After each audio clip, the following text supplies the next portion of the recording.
Turning spot. പ്രിയപ്പെട്ടവരെ, സ്വപ്നങ്ങൾ സഫലമാക്കാൻ കൃത്യമായ സമയപരിധിയില്ല. അവസരങ്ങൾ അനന്തമാണ്. ഏതു പ്രായത്തിലും സ്വപ്നം കാണുന്നത് നേടാൻ ശ്രമിച്ചുകൊണ്ടേയിരിക്കണം. അതിനുള്ള ഉത്തമ ഉദാഹരണമാണ് ഈ അമ്മയും മകളും. അങ്ങ് ചെന്നൈയിലുള്ള ഒരു യാഥാസ്ഥിതിക കുടുംബത്തിൽ ജനിച്ച ലക്ഷ്മി അമ്മ സമൂഹത്തിൻ്റെ ചട്ടക്കൂടുകളിൽ തന്നെയായിരുന്നു വളർന്നു വന്നത്. എന്നാൽ സ്വന്തമായി എന്തെങ്കിലും ചെയ്യണമെന്ന ആഗ്രഹം എന്നും അവരുടെ ഉള്ളിലുണ്ടായിരുന്നു. അവർ പല കാരണങ്ങളാലും മാറ്റിവെച്ച സ്വപ്നത്തിലേക്ക് ഒടുവിൽ ലക്ഷ്മി അമ്മ യാത്ര ചെയ്ത് എത്തുകയായിരുന്നു.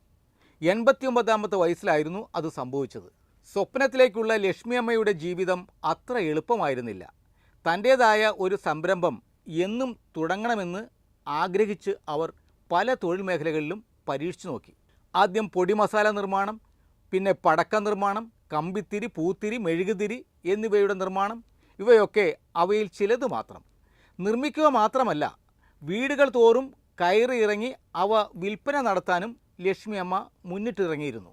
ഗുണനിലവാരം മെച്ചമായതിനാൽ വിൽപ്പന നാൾക്ക് നാൾ ഏറി വന്നു. എന്നാൽ പ്രായം കൂടുന്തോറും മനസ്സിനൊപ്പം ശരീരത്തിൻ്റെ സഞ്ചാരത്തിൻ്റെ വേഗത കുറഞ്ഞു. അതോടെ ആ ശ്രമം ഉപേക്ഷിക്കേണ്ടി വന്നു. പക്ഷേ അവിടെയും ലക്ഷ്മി അമ്മ ശ്രമങ്ങൾ അവസാനിപ്പിച്ചില്ല. തൻ്റെ ശക്തികളിൽ മാത്രം ശ്രദ്ധ കേന്ദ്രീകരിക്കാൻ അവർ തീരുമാനിച്ചു. ഒരു ഫാം സ്റ്റേ ആരംഭിക്കുക. അതായിരുന്നു അടുത്ത പദ്ധതി. താമസിയാതെ മകൾ കസ്തൂരിയും ലക്ഷ്മി അമ്മയോടൊപ്പം കൂടി. ഹോസ്പിറ്റാലിറ്റി മേഖലയിൽ യാതൊരു മുൻപരിചയവും ഇല്ലാതിരുന്ന അവർക്ക് വാക്സിന എന്ന ഒരു പേരിട്ട് ഒരു ഫാം തന്നെ രൂപകൽപ്പന ചെയ്യാനായി. ആ പ്രസ്ഥാനം ചെറുമകളുടെ സഹായത്തോടെ വിജയകരമായി മുന്നോട്ട് കൊണ്ടുപോകാൻ അവർക്ക് സാധിച്ചു. ചെറുമകൾ അവരുടെ മുത്തശ്ശിമാരെ മാർക്കറ്റിംഗ്, സോഷ്യൽ മീഡിയ, ഗൂഗിൾ അവലോകനങ്ങൾ എന്നിവയെല്ലാം നിഷ്പ്രയാസം പഠിപ്പിച്ചെടുത്തു.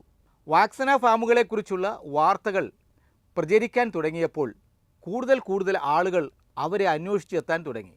ഇപ്പോൾ തികച്ചും പ്രകൃതിയോടിണങ്ങിയ ഒരു താമസ സ്ഥലവും പുരാതനവും സ്വാദിഷ്ടവുമായ നാടൻ ഭക്ഷണങ്ങളും അതിഥികൾക്കായി ഒരുക്കി വെച്ച് ലക്ഷ്മി അമ്മയും മകളും സ്നേഹമുള്ള ആതിഥേയരായി കാത്തിരിക്കുകയാണ്.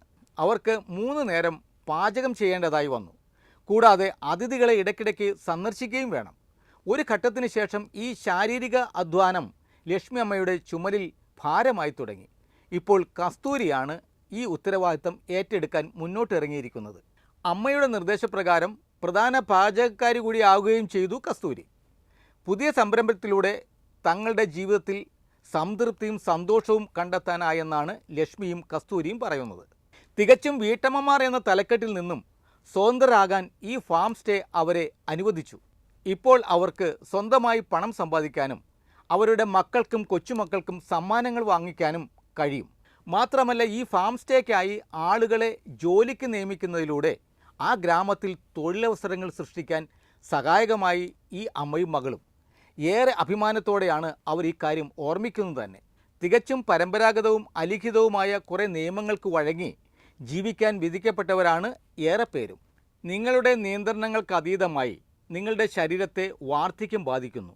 നമ്മുടെ പഴയകാല വിശ്വാസങ്ങളുടെ ചങ്ങലകൾ പൊട്ടിച്ചെറിഞ്ഞാലല്ലാതെ വാർദ്ധക്യമെന്ന പ്രക്രിയയിൽ സ്വാഭാവികമോ അനിവാര്യമോ ആയി എന്തെങ്കിലും ഉണ്ടോ എന്നറിയാൻ സാധ്യമല്ല എന്നറിയുക. Good bye.